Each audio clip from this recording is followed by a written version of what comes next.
बनवूया चमचमीत दोडक्याची भाजी। या ठिकाणी अर्धा किलो दोडके घेतले, त्याची आपण आता साल काढून घेऊया।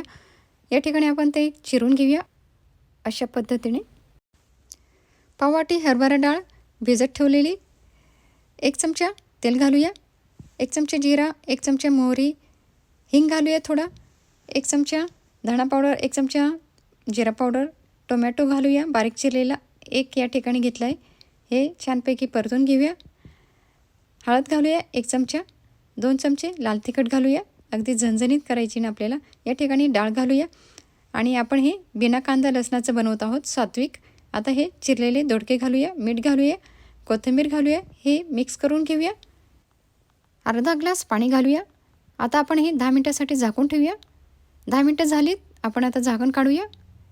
तर या ठिकाणी आपली ही भाजी तयार झालेली आहे। तर तुम्ही ही भाजी नक्की बनवा, अगदी टेस्टी अशी।